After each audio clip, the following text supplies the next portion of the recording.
pagi. Pagi. Dengan Bang Martinez. Betul. Atau Mas Martinez Sagorojo. Ya, ini kita ingin mengetahui tentang Sikere yang ada di Mentawai. Jadi Mas Martinez sebagai orang Mentawai, bagaimana menjelaskan Sikere itu apa? Pekerjaan mereka itu apa? Baik. Sikere itu adalah seorang dukun yang berperan di Mentawai.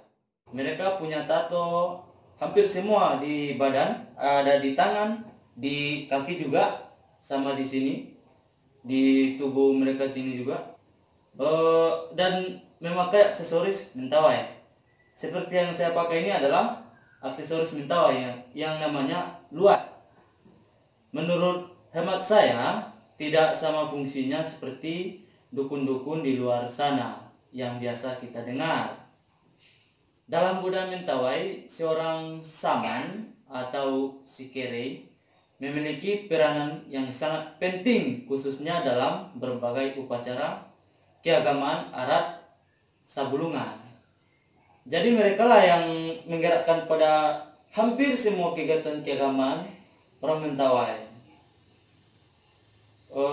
Kalau boleh saya katakan, sikere itu adalah kunci utama keberadaan agama orang Mentawai yang disebut adat Sabulungan. Ketika sikere atau dukun ini tidak ada lagi, saya yakin besar kemungkinan bahwa agama asli suku Mentawai hilang.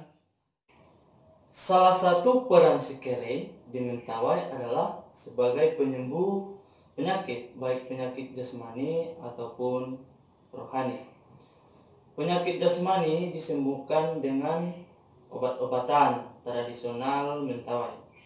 Sementara penyakit rohani disembuhkan dengan upacara atau ritual adat. Metode pengobatan itu berbeda ya? Ya, betul sekali. Ada dua jenis pengobatan yang dilakukan sikere. Yang pertama disebut dengan istilah Pasilaget. Cara pertama ini merupakan pengobatan yang hanya dilakukan dengan memberi obat-obatan dari alam tanpa melakukan ritual khusus. Dan jenis yang kedua disebut pabete.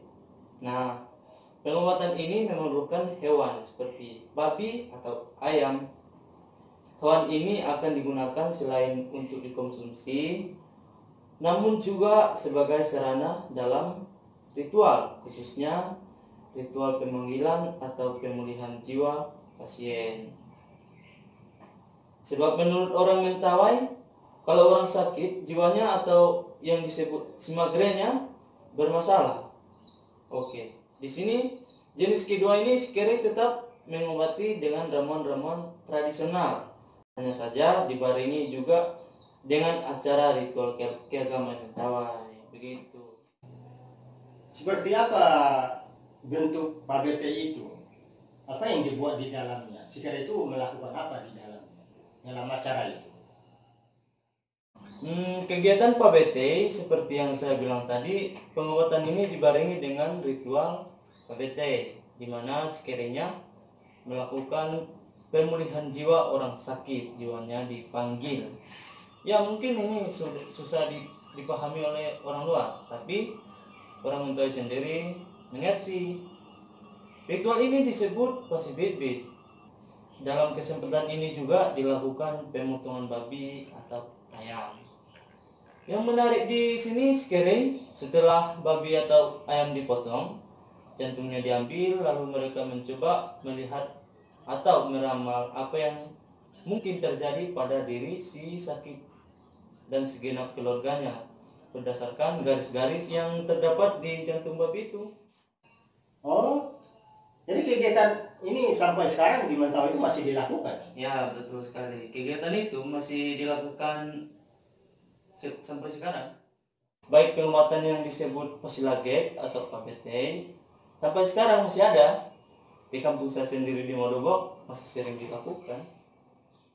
Apakah berarti bahwa dengan adanya sikere di Mentawai itu berarti masyarakat di sana tidak memerlukan lagi rumah sakit atau tenaga medis atau bagaimana?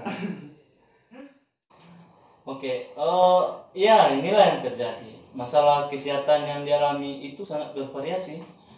Tentu sekarang di sana ada rumah sakit, puskesmas. Orang-orang kalau sakit banyak yang ke sana. Dan memang bagaimanapun kita sangat memerlukan hadirnya tenaga medis dan rumah sakit itu. Jadi intinya begini, ada penyakit di mana tenaga medis sendiri tidak bisa menanganinya, dia sudah diberi obat itu, ini, dan tidak sembuh. Dan ketika dia dibawa kepada skere, dia menjadi sembuh. Dan tentu saya masih percaya itu. Dan sebaliknya, pokoknya intinya saling melengkapi lah. Baik, apa pesan terakhir khususnya kepada anak muda mentawai berkaitan dengan skere?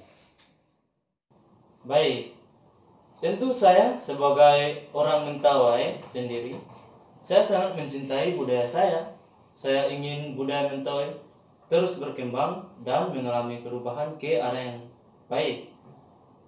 Menurut hemat saya, budaya Mentawai akan berkembang ketika orang Mentawai sendiri mencintai budayanya, bangga terhadap budayanya dengan cara memakai budaya itu dalam hidupnya dan tidak dipengaruhi oleh budaya luar. Mungkin skere yang ada sekarang jumlahnya tidak akan bertambah lagi.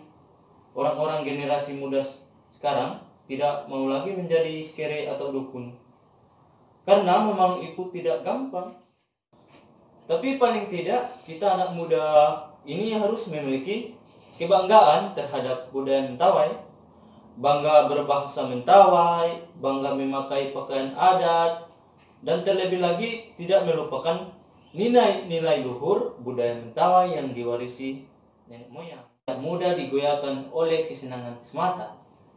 Ya, tentu kalau masih ada orang Mentawai yang ingin menjadi skere, itu sangat bagus sekali.